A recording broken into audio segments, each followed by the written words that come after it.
Chapter 12. The Other Side of the Wall.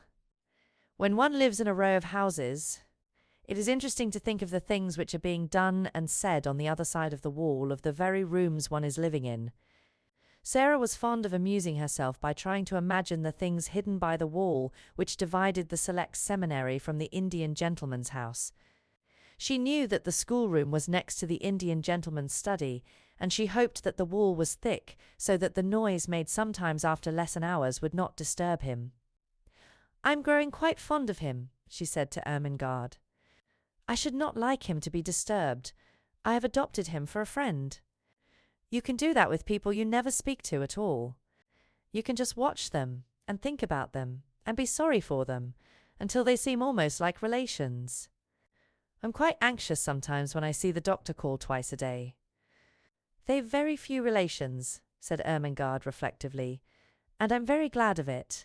I don't like those I have. My two aunts are always saying, 'Dear me, Ermengarde, you are very fat. You shouldn't eat sweets.' And my uncle is always asking me things like, 'When did Edward III ascend the throne? And who died of a surfeit of lampreys?'" Sarah laughed. "People you never speak to can't ask you questions like that," she said. "And Team Shaw, the Indian gentleman, wouldn't even if he was quite intimate with you. I am fond of him." She had become fond of the large family because they looked happy, but she had become fond of the Indian gentleman because he looked unhappy. He had evidently not fully recovered from some very severe illness. In the kitchen, where of course the servants, through some mysterious means, knew everything, there was much discussion of his case. He was not an Indian gentleman really, but an Englishman who had lived in India. He had met with great misfortunes, which had for a time so imperilled his whole fortune that he had thought himself ruined and disgraced forever. The shock had been so great that he had almost died of brain fever. And ever since he had been shattered in health, though his fortunes had changed and all his possessions had been restored to him. His trouble and peril had been connected with mines.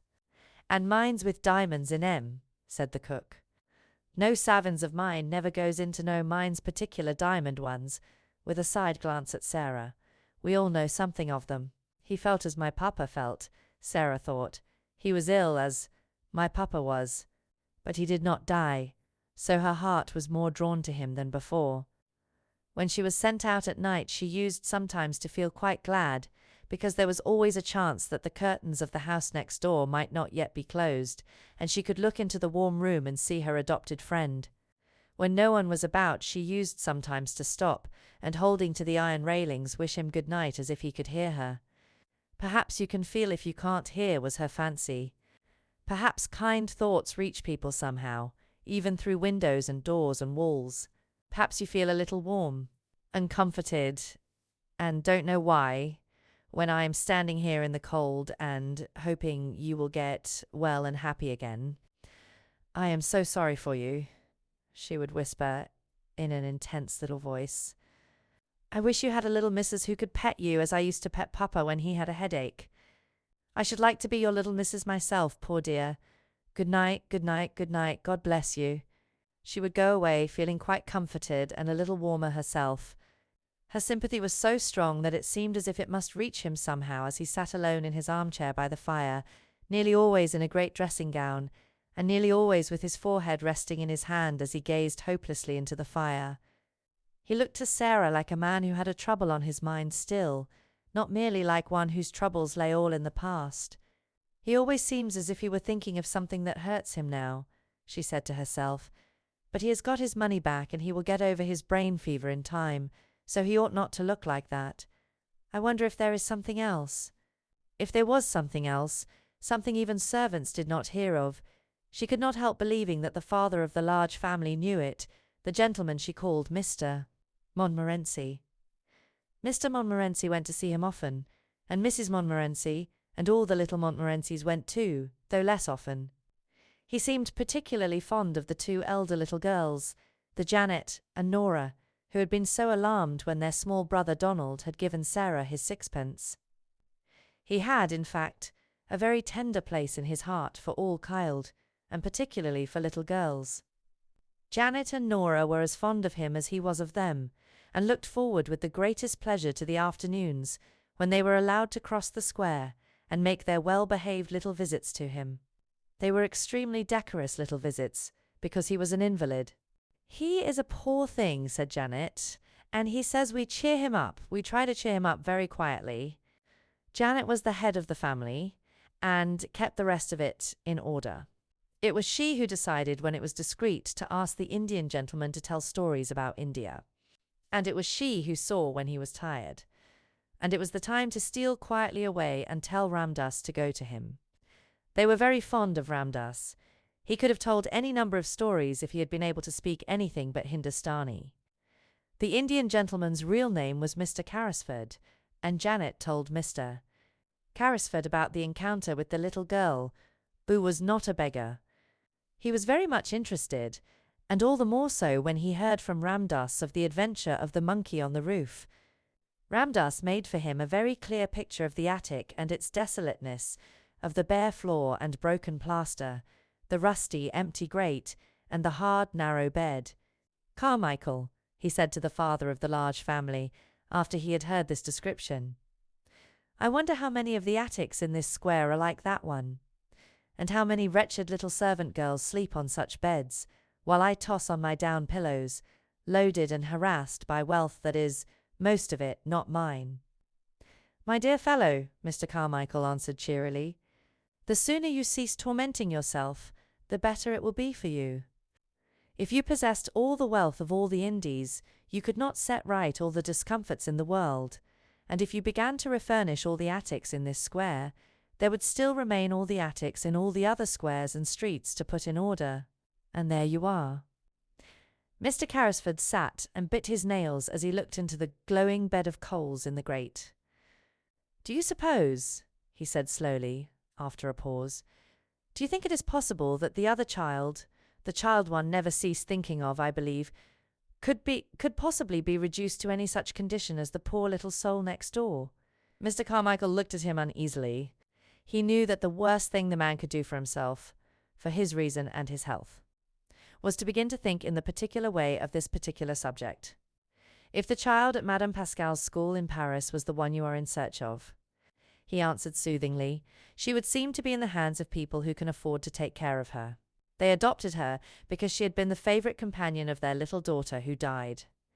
They had no other children, and Madame Pascal said that they were extremely well-to-do Russians, and the wretched woman actually did not know where. They had taken her," exclaimed Mr. Carrisford. Mr. Carmichael shrugged his shoulders. "She was a shrewd, worldly Frenchwoman, and was evidently only too glad to get the child so comfortably off her hands, when the father's death left her totally unprovided for. Women of her type do not trouble themselves about the futures of children who might prove burdens. The adopted parents apparently disappeared and left no trace. But you say if the child was the one I am in search of. You say it, we are not sure. There was a difference in the name. Madame Pascal pronounced it as if it were Carew instead of Crew, but that might be merely a matter of pronunciation. The circumstances were curiously similar. An English officer in India had placed his motherless little girl at the school. He had died suddenly after losing his fortune." Mr. Carmichael paused a moment, as if a new thought had occurred to him. "Are you sure the child was left at a school in Paris? Are you sure it was Paris?" "My dear fellow," broke forth Carrisford, with restless bitterness, "I am sure of nothing. I never saw either the child or her mother. Ralph Crewe and I loved each other as boys, but we had not met since our school days, until we met in India. I was absorbed in the magnificent promise of the mines. He became absorbed too. The whole thing was so huge and glittering that we half lost our heads. When we met, we scarcely spoke of anything else. I only knew that the child had been sent to school somewhere. I do not even remember now how I knew it." He was beginning to be excited. He always became excited when his still weakened brain was stirred by memories of the catastrophes of the past. Mr. Carmichael watched him anxiously. It was necessary to ask some questions, but they must be put quietly and with caution. "But you had reason to think the school was in Paris?" "Yes," was the answer, "because her mother was a Frenchwoman, and I had heard that she wished her child to be educated in Paris. It seemed only likely that she would be there. Yes, Mr. Carmichael said, it seems more than probable. The Indian gentleman leaned forward and struck the table with a long, wasted hand. Carmichael, he said, I must find her. If she is alive, she is somewhere. If she is friendless and penniless, it is through my fault. How is a man to get back his nerve with a thing like that on his mind? This sudden change of luck at the mines has made realities of all our most fantastic dreams, and poor Crewe's child may be begging in the street. No, no, said Carmichael. Try to be calm. Console yourself with the fact that when she is found you have a fortune to hand over to her. Why was I not man enough to stand my ground when things looked black? Carrisford groaned in petulant misery. I believe I should have stood my ground if I had not been responsible for other people's money as well as my own. Poor Crewe had put into the scheme every penny that he owned. He trusted me, he loved me. And he died thinking one had ruined him. Tom Carrisford, who played cricket at Eton with him. What a villain he must have thought me. Don't reproach yourself so bitterly. I don't reproach myself because the speculation threatened to fail. I reproach myself for losing my courage. I ran away like a swindler and a thief because I could not face my best friend and tell him I had ruined him and his child. The good-hearted father of the large family put his hand on his shoulder comfortingly. You ran away because your brain had given way under the strain of mental torture, he said. You are half delirious already. If you had not been, you would have stayed and fought it out. You were in a hospital, strapped down in bed, raving with brain fever, 2 days after you left the place. Remember that. Carrisford dropped his forehead in his hands. Good God. Yes, he said. I was driven mad with dread and horror. I had not slept for weeks. The night I staggered out of my house, all the air seemed full of hideous things mocking and mouthing at me. That is explanation enough in itself, said Mr. Carmichael. How could a man on the verge of brain fever judge sanely? Carrisford shook his drooping head.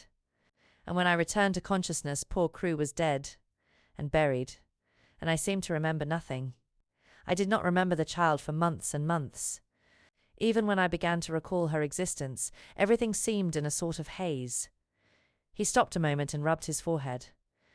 It sometimes seems so now when I try to remember. Surely I must sometime have heard Crewe speak of the school she was sent to.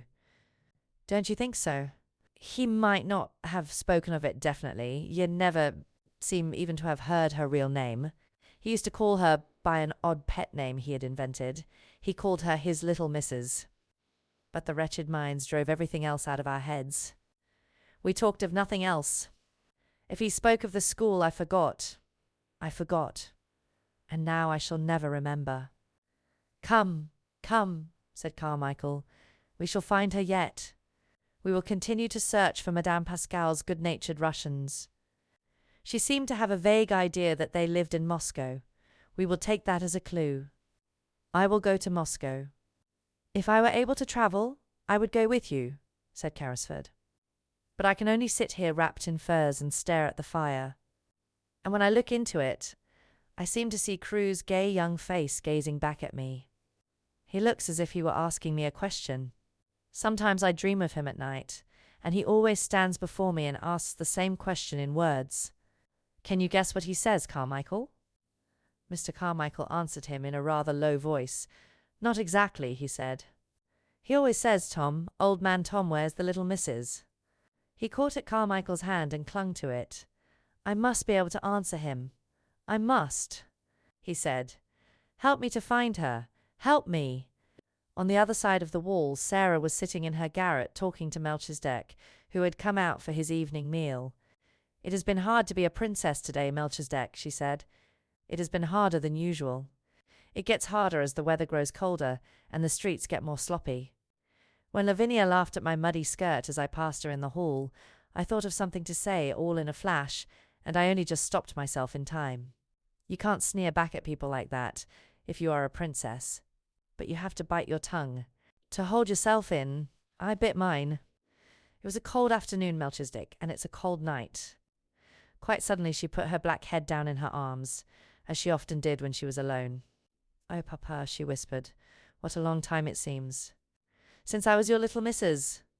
This was what happened that day on both sides of them. Wall.